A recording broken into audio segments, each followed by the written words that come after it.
Koetser, baie dankie.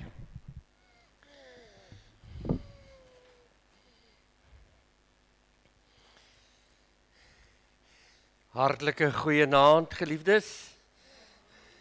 Ons is baie bly en dankbaar dat u tyd ingeruim het om te kom. Ons vertrou regtig dat u nie sal spyt wees nie en dat dit werklik vir u geestelik tot seën en tot opbouing, tot onderrigting sal wees. Nou, dis vir my baie moeilik om daar is so baie wat 'n mens graag sal wil sê en dan besef jy moet maar die oorlosie dophou. Ek gaan my bes doen.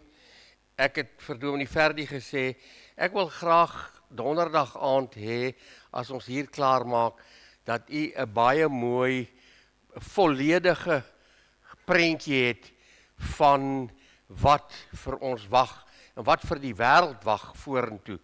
Wat regtig vorentoe wag, want dis alles hier in die boek Openbaring geopenbaar en nou kan 'n mens nie alles vertel nie want dit is te veel. Maar ek gaan my bes doen om dit so te bring dat u 'n geheelbeeld kan vorm. Nou laat ek net gou maar op die kaart vir u wys. Ons het nou gesê dis Openbaring 2 en 3 en u kan nou lees in Openbaring 4 vers 1, kom op hierheen, dan wys ek vir jou wat na hierdie moet gebeur, en dan bedoel die Here, hy gaan nou vir Johannes wys hieronder op die aarde, wat na hierdie kerkdispensasie gaan gebeur, maar hy neem eers die kerk weg, hy sê kom op, en toe het ons gesien in Openbaring 5, Openbaring 4 kom op, Openbaring 5, is hulle daar en die kinders van die Here ons sing, is waardig om die boek te neem en sy seels oop te maak. En dan vat Jesus die boekie daar in die hemel en dan in Openbaring 6 maak hy die eerste seël oop. Nou wat nou gebeur is Openbaring 6 is die 7 seëls en dan gaan hy by Openbaring 8 die 7 basyne en so gaan hy aan en dan daar by Openbaring 11, 12, 13 rond dan maak hy die ander seël, begin die basyne blaas, hier by Openbaring 16 tot 18. Is dit die 7 kruike of skale met God se afgemete pla. En dan Openbaring 19 en dan Openbaring Openbaring 19 en Openbaring 20. Openbaring 20 se eerste 10 verse en dan Openbaring 20 daarvan vers 11 af die wit troon oordeel. So ek gaan probeer om hierdie geweldige 3 boodskappe, die anti-kris het ek gisterand met u gedeel, kortliks. Ek gaan kortliks probeer om die 7 seëls, die 7 basyne, die 7 skale en die wederkoms met u te deel, sodat ons dan môre aand net vinnig kyk na die 1000 jaar van vrede, die bok en skaap nasie oordeel, die 1000 jaar van vrede, dan wil ek baie graag met u praat oor die wit troon oordeel en oor die poel van vuur. Hoekom ek die laaste 2 boodskappe oor môre aand oor die wit troon en donderdag aand oor die poel van vuur wil praat, is omdat ek weet dit vir 'n feit. Ek het self in een van hierdie groot Afrikaanse kerke groot geword. Hulle glo nie. Ek het met een van die professors, wat selfs 'n boek oor die boek Openbaring skryf het, die persoonlik gepraat oor die telefoon. Hy het in 'n program, 'n oop gesprek op RSG, het hy gepraat en jy kon inbel. Toe propageer hy die boek wat hy geskryf het, die Antichrist en die 666. En terwyl hy op die lig is, toe sê hy vir al die miljoene wat op Afrikaans RSG geluister het daar die oomblik in Suid-Afrika, toe sê hy vir hulle, die boek Openbaring is 'n simboliese boek. Jy moet nie dit letterlik vat nie, alles is simboliek.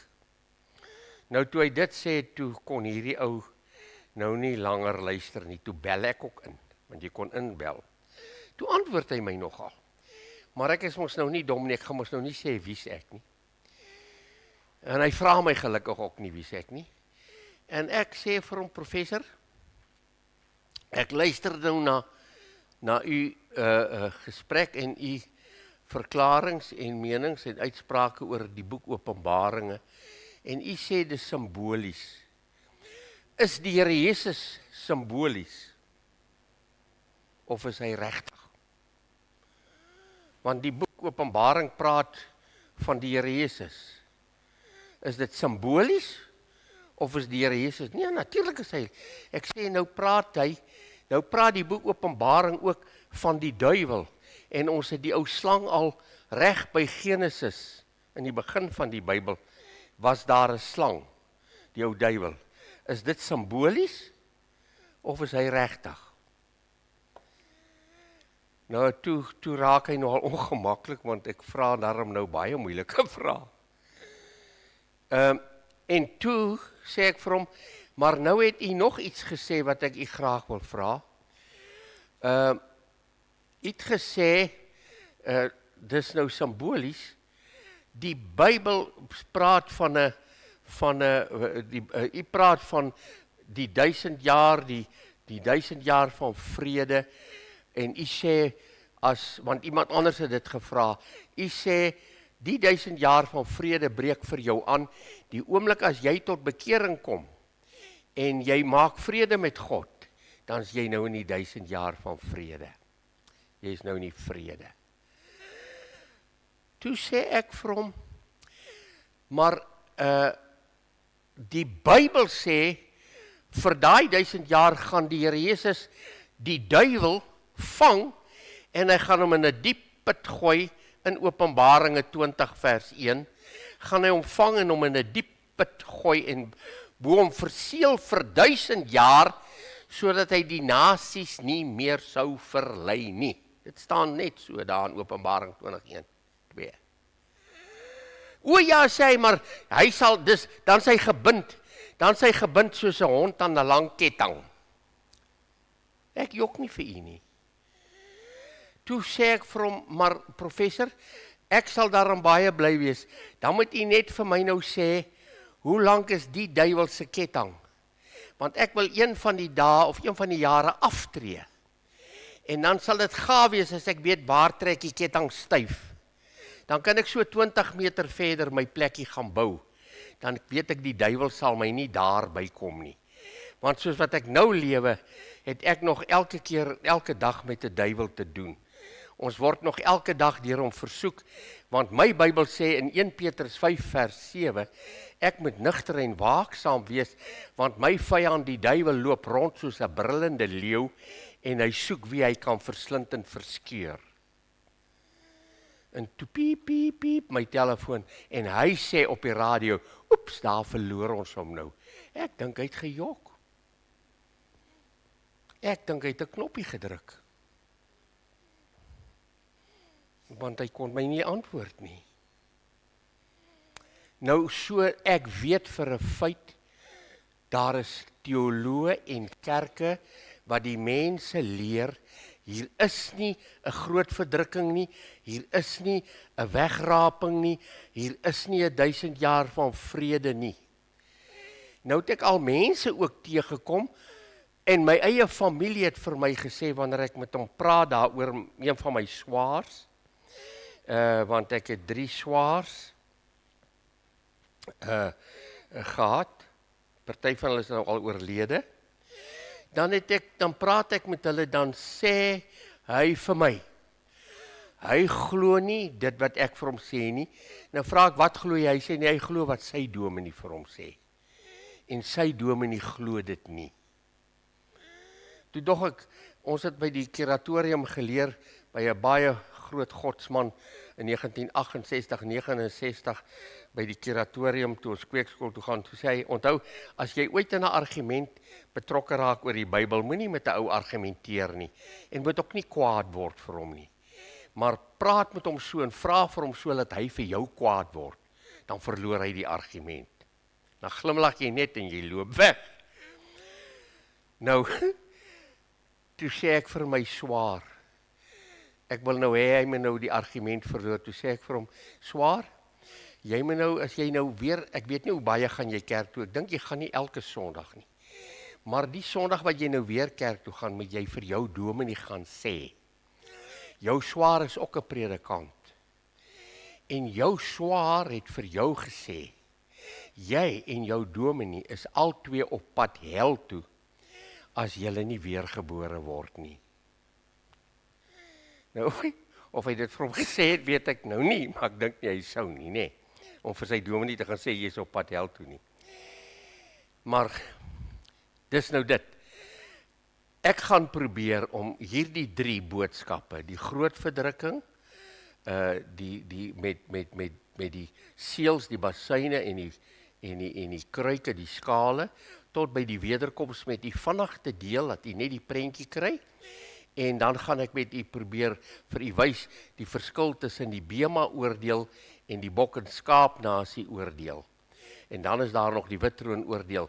Daar's 3 verskillende oordele, of as jy dit so wil noem, en daar's 'n duidelike verskil in wie en waar en wanneer. Baie duidelik. Wie, waar en wanneer. Wie, waar en wanneer. Wie, waar en wanneer. Baie duidelik. Hier is nie dieselfde mense nie, daar is nie dieselfde mense nie, en daar is ook nie dieselfde mense nie. Duidelik in die Bybel. So ek gaan probeer, sodat u die prentjie kan kry. En hoekom ek net oor die wit troon en oor die hel praat, wanneer ek dan met mense hieroor gepraat het, toe vra ek vir my swaar. Nou wat glo julle in julle kerk? Glo julle daarom in 'n oordeelsdag? Ja, hulle glo daarom in die oordeelsdag. So, hulle glo niks van hierdie nie, maar hulle glo daarom daar's 'n oordeelsdag. Dit glo hulle. Ja, daar is 'n oordeelsdag. Dan vra ek nou, is daar 'n hel? Ja, daar is een. Alhoewel ek het familie gehad wat gesê, daar is ook nie 'n hel nie. Dink jy God sal die kroon van sy skepping in 'n hel gaan gooi? Dink jy regtig? Hierdie liefde, hierdie God van liefde, sal die kroon van sy skepping in die hel gooi? Dink jy regtig hy sal dit doen? Nou as iemand dit vir my sê, dan sê ek vir hom, jy moet nou net onthou, hy het jou so lief gehad, dat hy sy seun aan die kruis laat vermorsel het, sodat jy jou kan bekeer, jou verlore toestand en jou sondige toestand kan bely, en om vergifnis vra, sodat jy nie daar kom nie. Dink jy, hy sal jou daar uithou, as jy daar die kosbare bloed van sy seun verag het, en hom nie vertrou het om jou van jou sondes te reinig nie. Dink jy, hy sal jou spaar. Maar dit nou daar gelaat. Kom, ons gaan aan.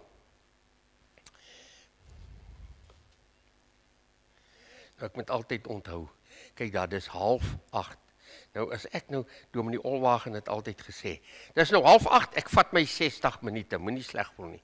Ek gaan dit nou nie, gaan probeer om korter te wees. Goed.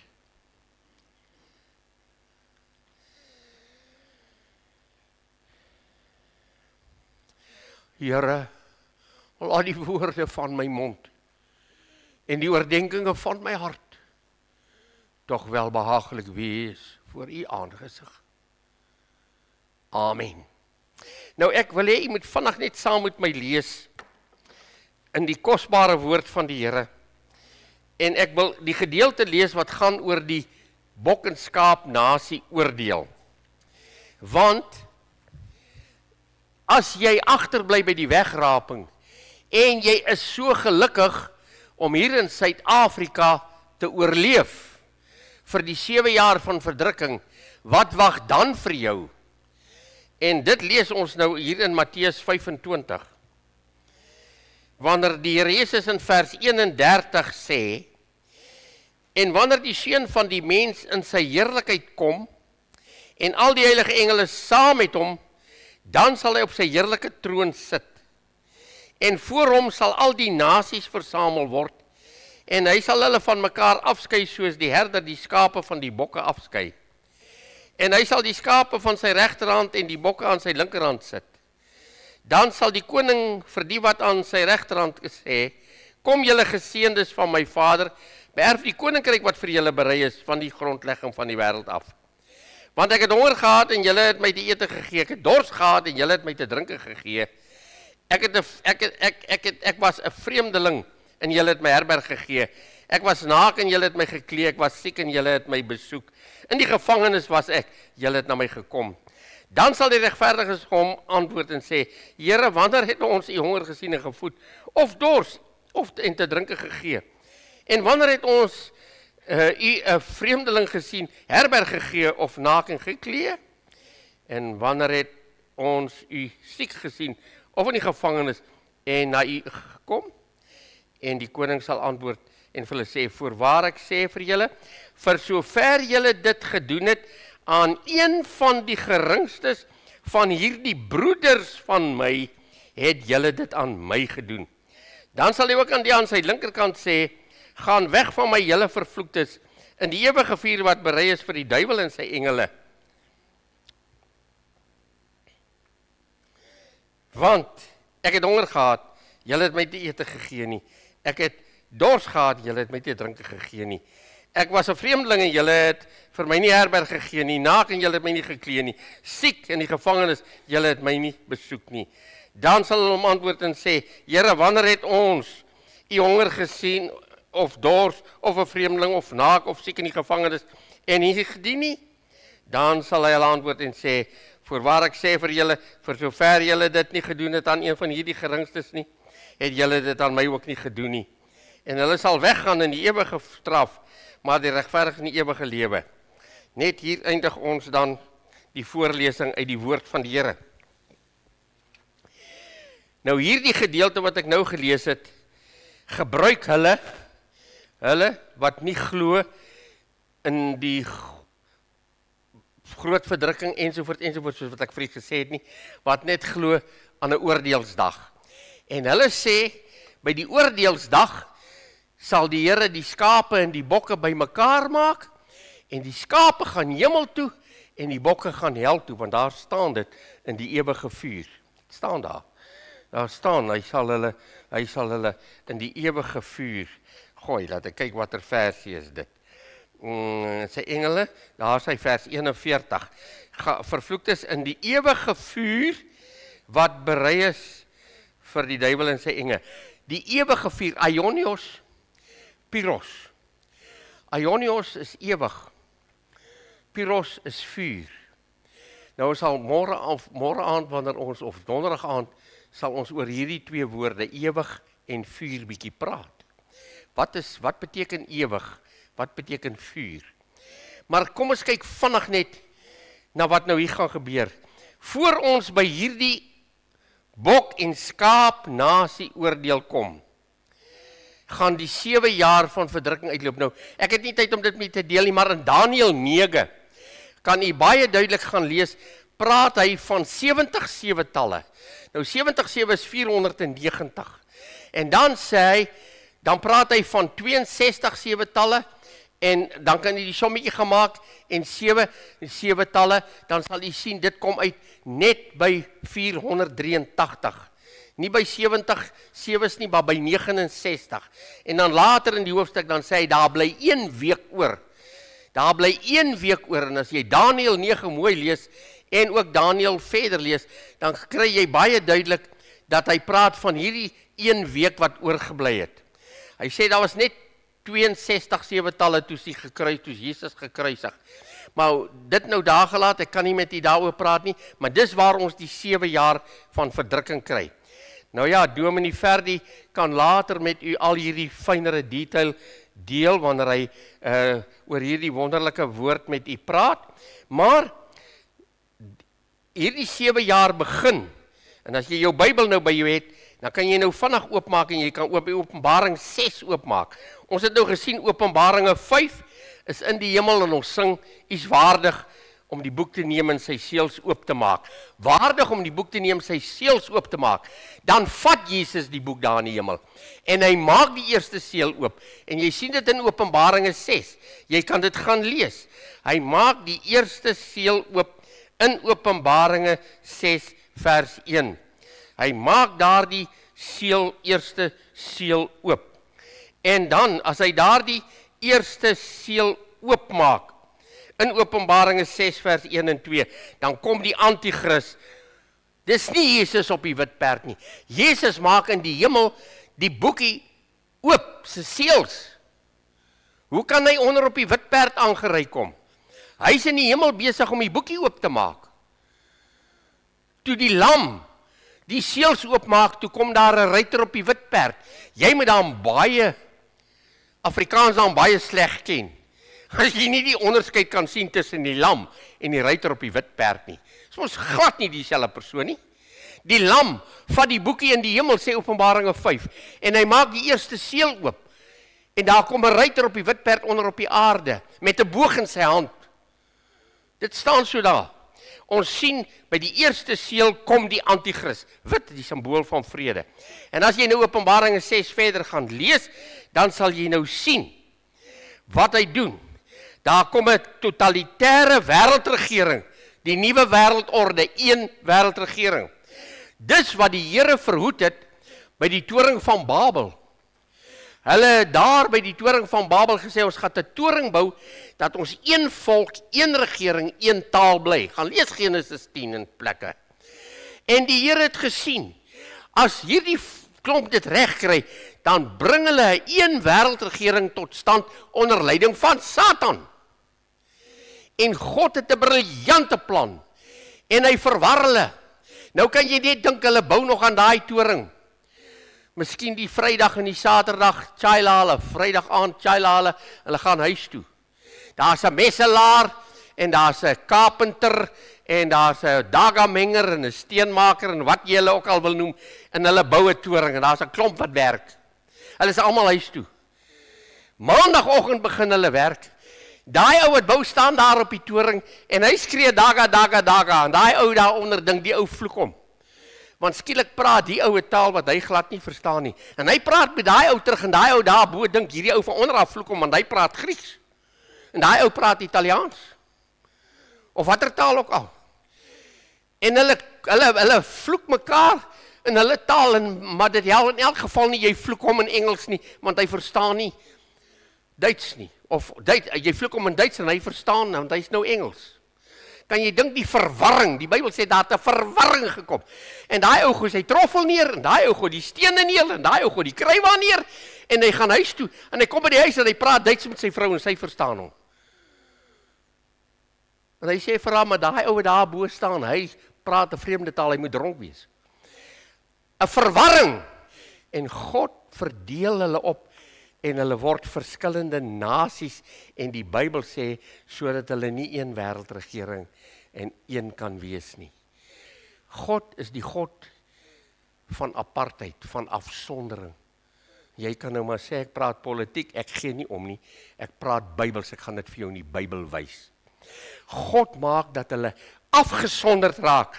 Die ou praat die taal, daai ou daai taal, en hulle raak afgesonderd, hulle kan nie meer saamwerk nie, en hulle verskil in kultuur, en taal, en tradisie, en alles, en ons kan nie meer saam een regering maak, en een toring bou nie. En tot nou die dag nog, en toe word Suid-Afrika ook skielik met 11 nasies, 'n reënboognasie. En nou praat ons almal ook al net een taal, Engels, die wêreldtaal. Het u geweet,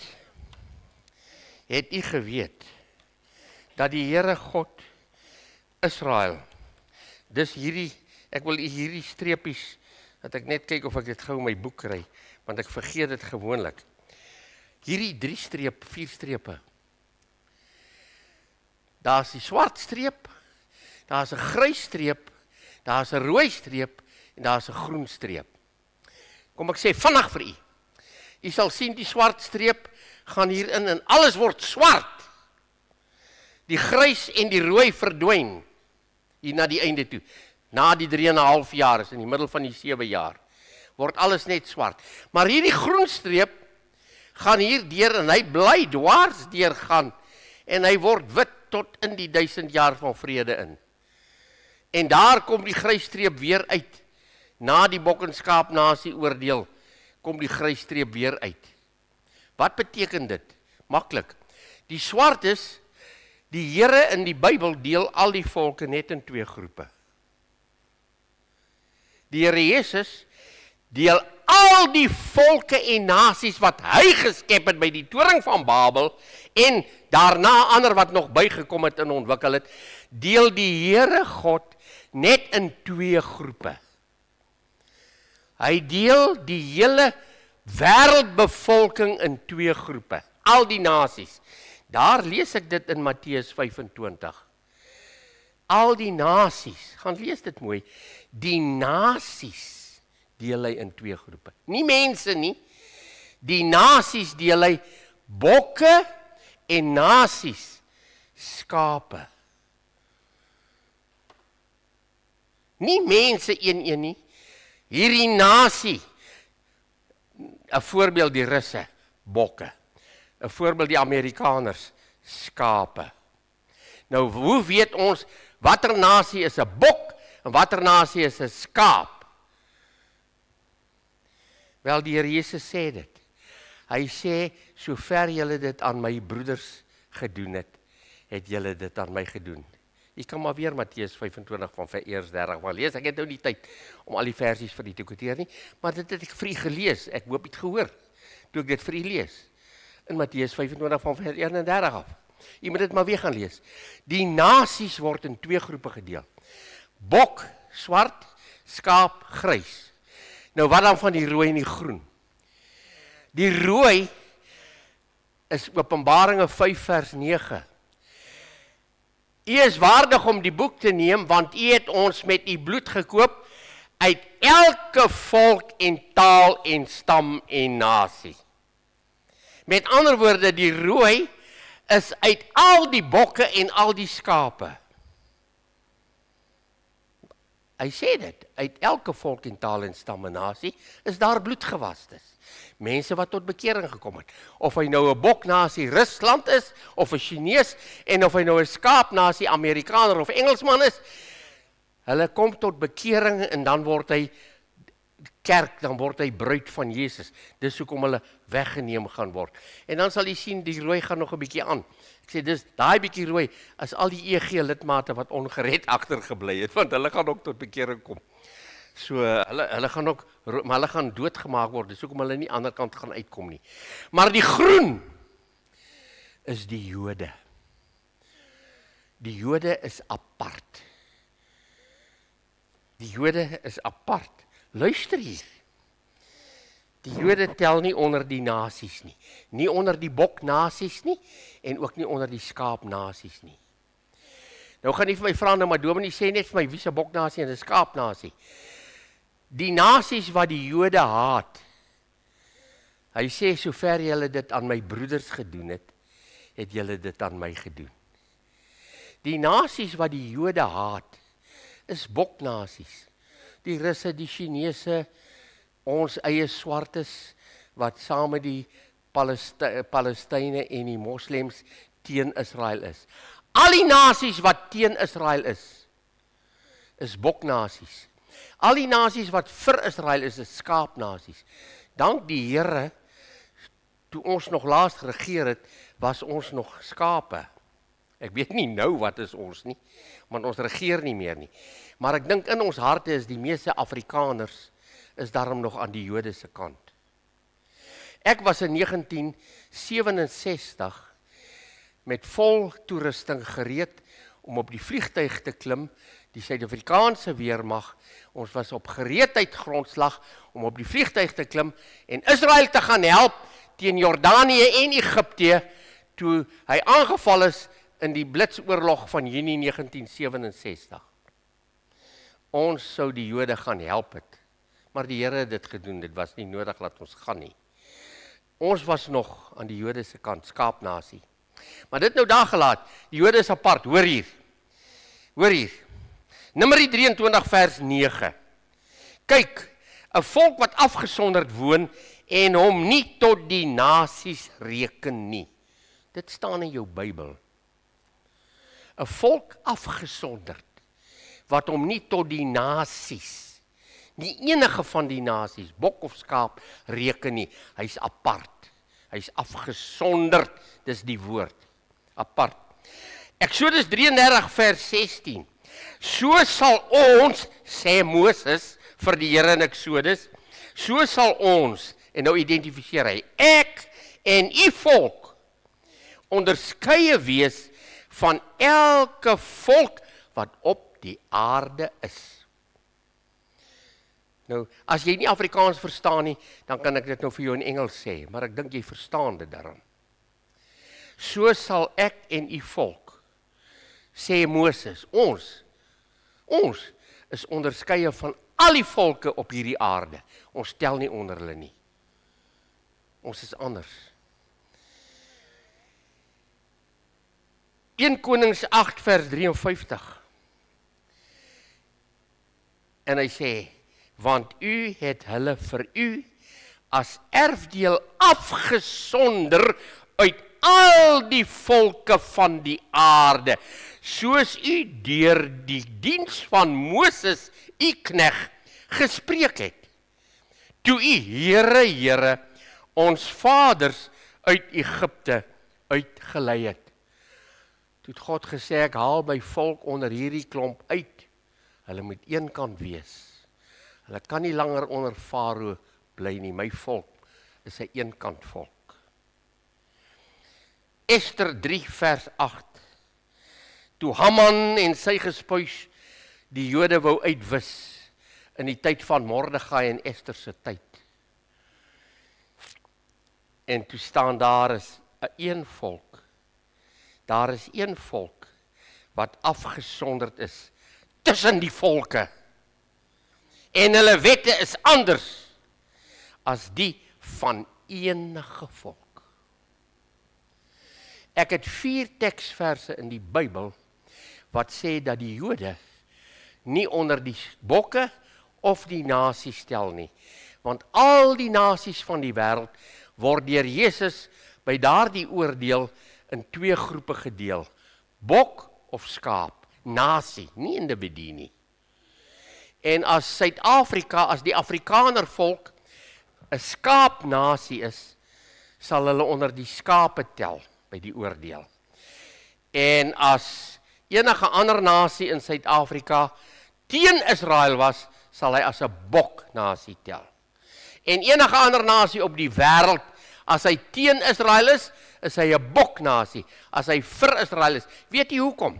Want nou kom die Here Jesus, na die groot verdrukking, kom hy, en hy land op die Olyfberg, ons gaan nou vir u dit wys, en dan oordeel hy die nasies, en hy maak hulle bymekaar in 2 groepe, bokke en skape, en dan sê hy vir die skape, kom saam met my volk, waar ek nou as koning gaan regeer vir 1000 jaar, gaan ek hierdie skaap, want die Here wil mos nou nie nasies in sy koninkryk hê, wat die Jode wil uitwis nie. Dink jy gaan die Asiate en die klomp moslems in sy koninkryk toelaat, wat die Jode wil dood hê? Wat die Jode wil uitwis? Mahmoud Ahmadinejad van Iran het gesê, daar sal nie vrede op aarde wees, voor ons die Jode nie uitgewis het nie, hulle is 'n kanker. Dink jy die Here sal so 'n volk in sy koninkryk toelaat, wat sy uitverkore volk wil uitwis? Dis hoekom hy hulle bokke noem, want hulle pas nie. Maar die skape is vredelievend teenoor die Jode sy volk, daarom sal sy volk deurgaan, hy gaan as die koning van die Jode regeer. Ek gaan môre aand so 'n bietjie meer daaroor sê, maar kom ons kyk net vinnig vir u wys. Ons het nou net vir u gewys, waar kom dit vandaan? Nou kom hierdie oordeel. Nou begin die Here en hy maak die seels oop. Een vir een maak hy die seels op. Ek gaan nie oor al die seels praat nie, ek gaan hulle net baie vinnig vir u noem. Die 6 seels.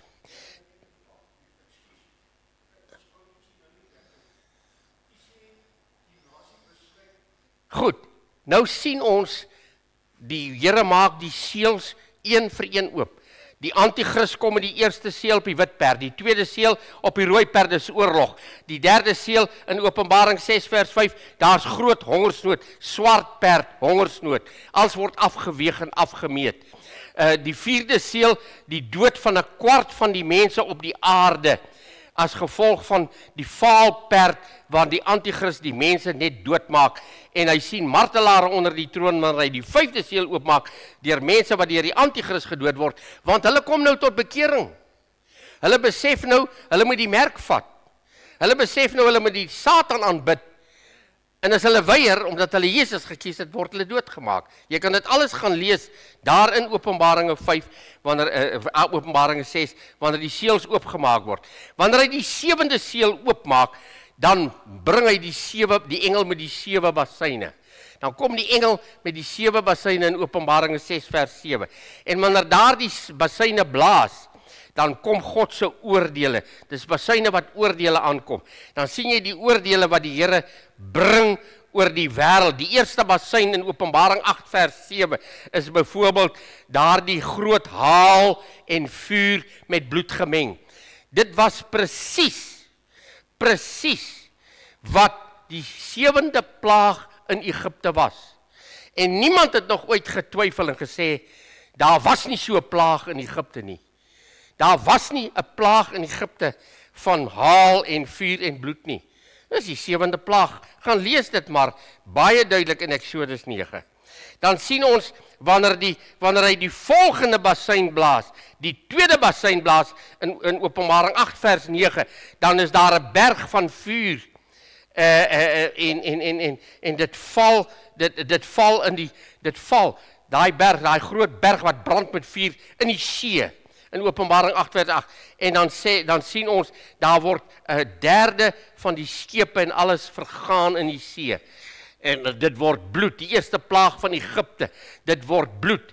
As jy Openbaring 7, Eksodus 7 gaan lees, die eerste plaag in Egipte onder Moses, was al die water het bloed geword. As jy daar gaan lees in Eksodus 7, dan sê die Nyl het bloed geword, die visse het doodgegaan en dit het gestink. Gaan lees net jou Bybel. Dis nie storieetjies nie. Dit was die werklikheid. Dit was die realiteit. God het dit gedoen. Hy is almagtig, hy kan dit doen. Hy kan water in wyn verander, hy kan wyn in water verander, en hy kan water in bloed verander. Hy kan enige iets moet doen, want hy het dit alles gemaak, en hy kan daarmee maak net wat hy wil. Hy is God almagtig. Jy gaan hom nie beperk nie. En jy gaan nie vir hom sê, maar dis nie moontlik, dat u water in bloed kan verander nie. Maar dit is nou eienaardig, dat mense wat met my daaroor stry, glo dat hy uit wyn van water gemaak. Ja, hulle het lekker saam gedrink. Dis moontlik, hy kan wyn maak, maar hy kan nie bloed maak van water nie. Wel, jou God dit nie kan doen, nie myne kan. Want hy het dit alles gemaak. Hy is almagtig. Nou goed, dis daar die eerste plaag. Dan die derde basyn, alsem, wat in die see gegooi word en in die water gegooi, soos 'n fakkel wat brand uit die hemel uit. En die derde van die riviere, die waterfonteine, raak gif. Daar is nou al meer as 150 lande op die wêreld wat se water jy nie kan drink nie. Dis gif. Maar dan gaan 'n derde. Dis seker meer as 150 lande se water.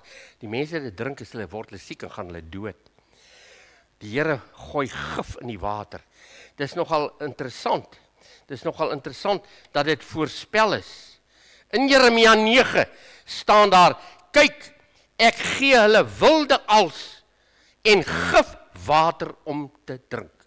Jeremia voorspel dit. In die groot verdrukking. Dit gaan 'n verskriklike tyd wees. Dit gaan vreeslik wees. En ek gaan nog later vir u wys, hoekom gaan dit so wees. Die vierde een, is daar 'n derde van die son wat aangetas word, en dit word skemer, en dit word koud. As jy gedink het, dit word koud in die winter, moet jy wag tot die son 'n derde flouer geword het. Dan gaan jy koue sien.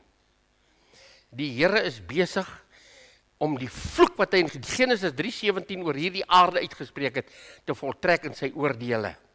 Sy kinders is weg. Die vierde basyn, daar word dit so koud en skemer. En hy wat gesê het, laat daar lig wees, Die son brand nou al vir 1000, 6000 jaar en hy word nie flouer nie.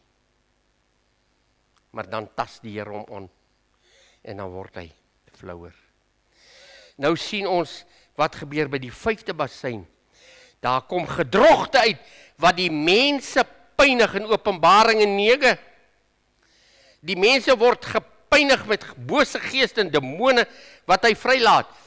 Niemand het ontken en erken of dit verwerp dat die duiwel met 'n derde engele geval het uit die hemel uit nie. Waar is hulle?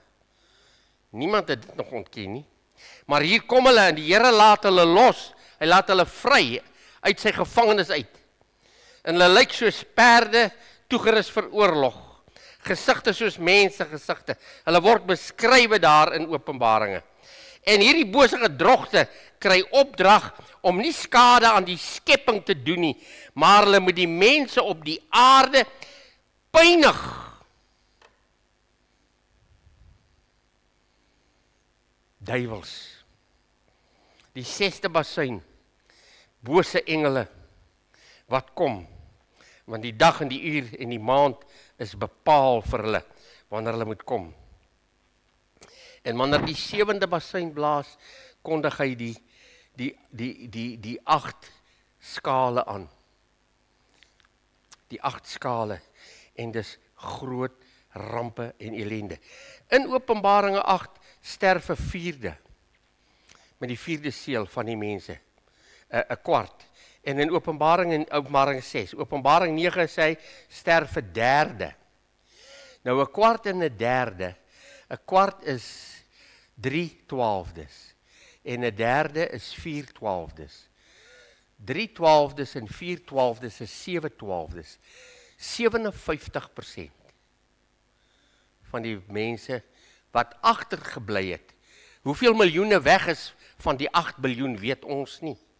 Maar die biljoene wat oorgebly het, 57% van hulle sterf. 57% sterf onder hierdie goddelose moordenaar, die Antichrist. En dan lees ek in Openbaring 9 vers 20 en 21. En die oorige mense wat deur die pla nie gedood is nie, het hulle nie bekeer van hulle werke, van die werke van hulle hande, om die duiwels te aanbid, om die Antichrist en sy demone te aanbid, of afgode van goud en silwer en koper en klip en hout, wat nie kan sien of hoor of loop nie. En hulle het hulle nie bekeer van hulle het hulle nie bekeer van hulle bose werke en hulle towery en hulle hoerery en hulle diefstalle nie. Is op die aarde. Mense bekeer hulle nie ten spyte van die oordeele van God. Hulle het hulle nie bekeer nie. En nou sien ons hoe dat dit al erger word. En dan, aan die einde, dis verskriklik wanneer daardie skale uitgegooi word en daardie laaste kruike uitgegooi word met God se oordeele, is dit verskriklik. Daai goue skale word uitgegooi. En wanneer daardie skale uitgegooi word, die eerste een is bose swere wat op die mense uitbreek. Bose swere het aan die mense gekom wat die merk van die dier het en sy beeld aanbid. Openbaring 16 vers 2. Dis dieselfde plaag, die 6de plaag van Egipte. Jy kan dit gaan lees. Die 6de plaag van Egipte. En dan wanneer die tweede skaal uitgegooi word, dan die see was 'n derde bloed. Nou sê die Bybel, toe die tweede een sy skaal uitgooi, het die hele see bloed geword, die Middellandse See. En al die lewende wesens in die see het gesterf. Dis die eerste plaag van Egipte, alles word bloed. Alles word bloed. Die derde skaal, die riviere en die fonteine word bloed. Hoor hier wat staan hier in Openbaring 16 vers 4. En die derde engel het sy skaal uitgegooi op die riviere en die waterfonteine en dit het bloed geword.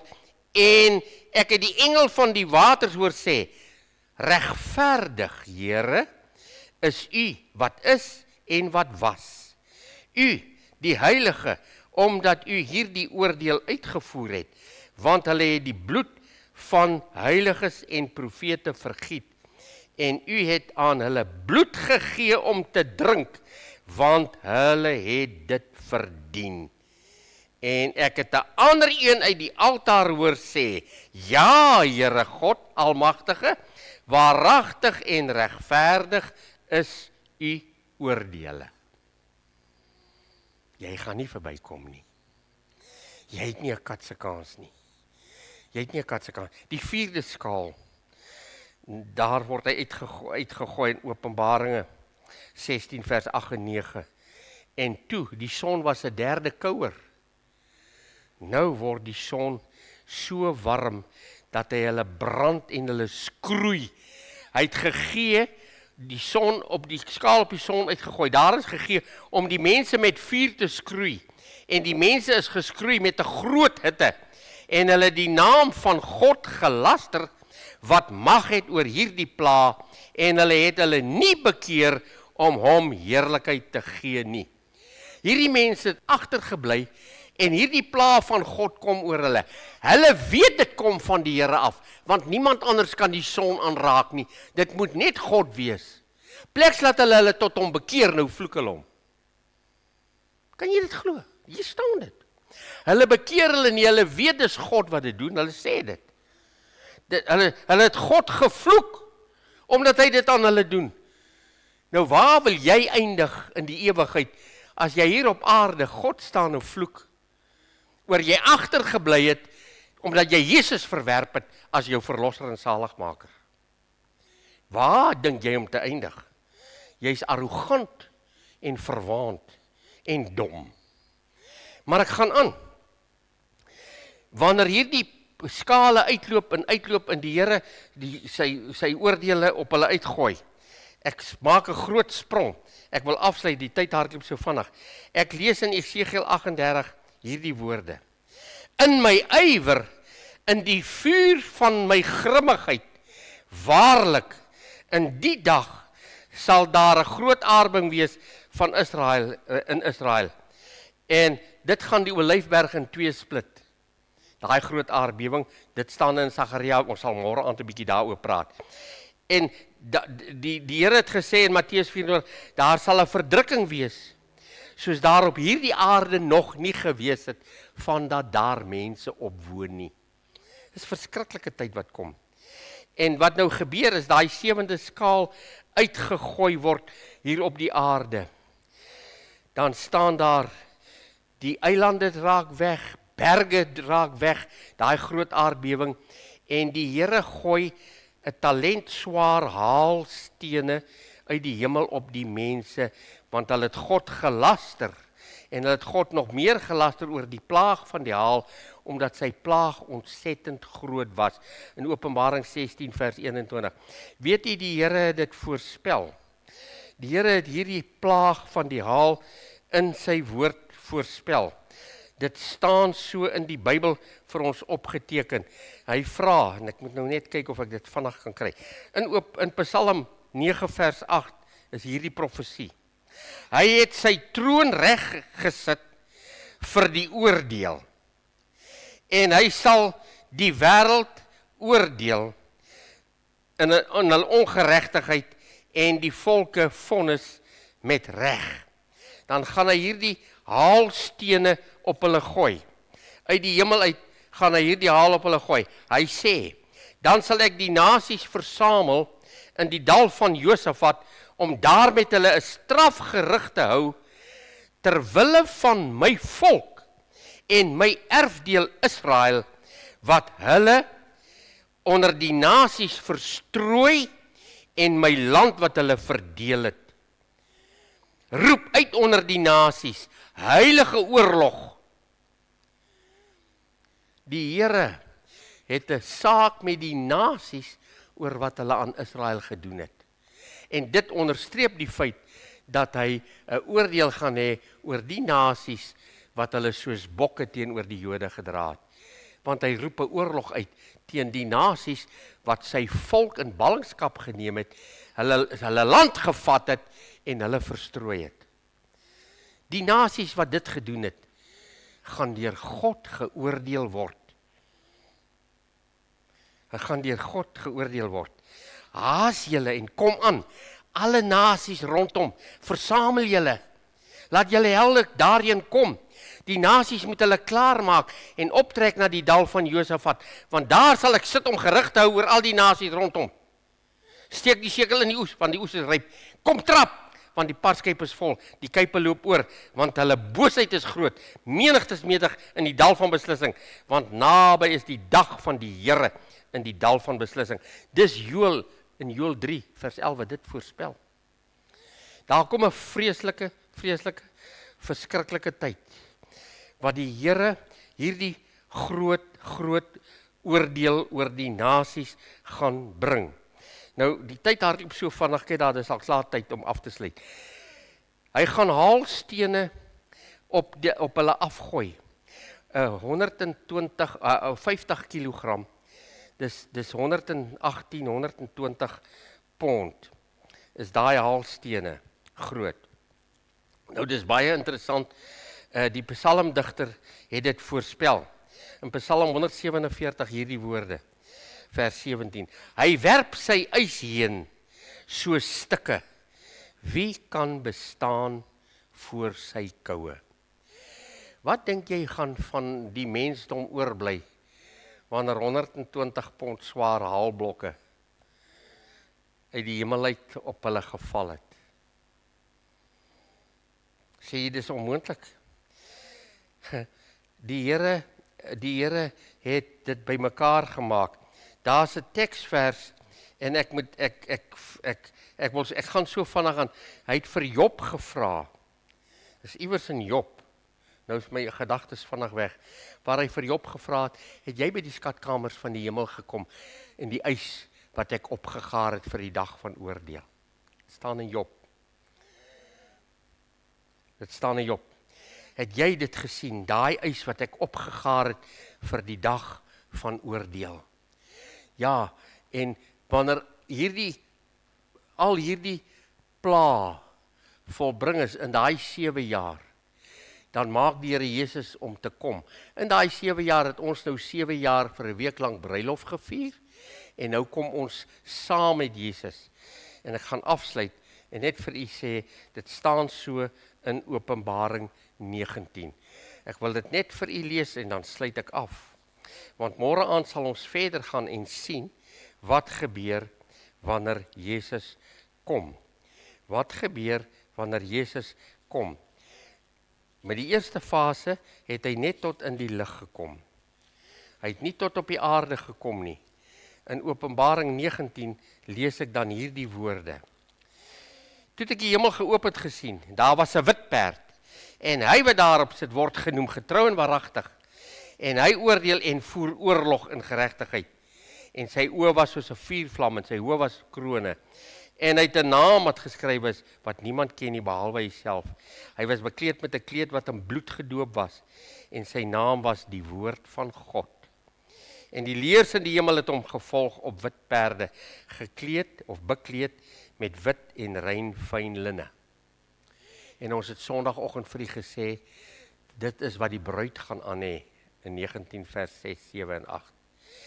En hulle kom ook op wit perde. Dan kom ons saam met Jesus. Hier het hy vir ons gekom. Nou het ons loon en ons krone, en daar staan, hy het baie krone gehad, en ons kom saam met hom op wit perde, kom ons saam met Jesus. En môre aand gaan ek vir u wys in Sagaria 14, hy land op die Olyfberg, en met daai groot aardbewing het die berg in 2 gesplyt, en ek gaan dit môre aand vir u in die Bybel wys as die Here wil, dan kom ons saam met Jesus, en hy kom land op die Olyfberg, en dan kyk ons môre aand, wat gebeur verder, want ons sal daar wees, ek sal daar wees. Ek sal nie hier wees, in hierdie 7 jaar, wat hierdie aarde onder God se vloek en oordeele gaan deurloop nie, want hy het 'n aksie teen die nasies, oor wat hulle aan sy volk gedoen het, dit staan so in die Bybel. Dis hoekom daar 'n groot verdrukking gaan wees. God gaan sy gees onttrek, hy gaan sy kinders kom uithaal, wat in Jesus glo, want hy het 'n saak met hierdie goddelose wêreld, wat Jesus verwerp het, wat sy volk haat. Hy het 'n saak met hulle, en hy gaan met hulle kom afreken, na 7 jaar kom hy terug, en ons kom saam met hom, daar staan dit, ons kom saam met hom, bekleed met 'n kleed, en die leers in die hemel het hom gevolg, op wit perde, bekleed met wit en rein fyn linne. Lees 19 vers 7 en 8, aan haar is gegee om bekleed te wees met rein, blink, fyn linne. Aan haar, die bruid. Skrif met skrif verklaar, kom ons saam met Jesus, na 7 jaar, en môre aand sal ons sien wat gebeur, wanneer Jesus en ons saam met hom terugkom. Die tyd hardloop so vinnig, ek vertrou, het iets geleer. Maar dis wat wag, na die wegraping, 7 seels, Antichrist kom, 7 basyne met God se oordeele, 7 kruike met God se pla, en aan die oor 'n tydperk van 7 jaar, wat ons duidelik in Daniël sien, 'n week wat oorbly vir God se oordeele, en hy kom om af te reken, hy het nou al begin om af te reken in hierdie oordeele met die nasies, en dan kom hy om finaal te oordeel, want dan is dit die einde. Dan is dit die einde van hierdie goddelose, vervloekte wêreld, 6000 jaar, 'n vervloekte skepping, en dan kom die Here Jesus om dit te herstel, en ek gaan vir u iets wonderlik wys, wat in die skrif voorspel is. In Lukas 1, met Jesus se geboorte, het die engel vir Maria 8 goed gesê. 8 goed. Jy kan dit gerus gaan lees in Lukas 1, 2. Die engel het vir Maria kom sê, daar's 8 goed van hierdie seun, jy gaan 'n seun hê, jy moet hom Jesus noem, en. Hy het 8 goed gesê, gaan kyk 'n bietjie, doen huiswerk, en dan kyk jy 'n bietjie, môre aand, of jy daai 8 goed kan identifiseer. En die Here seën vir u. Kom ons buig. Vader, dis laat. Dis laat. U gaan enige tyd u kinders kom haal, ons sien dit aan die tekens. En hulle wat vir Jesus nie ken nie, gaan agterbly. Jy gaan agterbly. En of jy nou 'n bok of 'n skaap is, jy gaan agterbly. Want nou gaan dit nie oor of jy 'n bok of 'n skaap is nie. Dit gaan nou oor of jy bloedgewas is. Nou nooi Jesus nog vir ons, om ons saak met hom reg te maak, en om seker te maak, dat as hy vannag kom, of ek sterf vannag, dan is ek daar by hom, dan maak ek deel van die bruid uit. En dankie Here Jesus, dankie Heilige Gees, dat u vir u nog so met ons bemoei. Bemoedig ons dan as u kinders, vier ons opnuut ons siele aan om te gaan met hierdie boodskap, om mense te gaan waarsku, al spot hulle, al verwerp hulle dit, al doen hulle wat, maar laat ons nie sal swyg nie, want siele is vir u kosbaar, en u wil graag nog siele red. Help ons om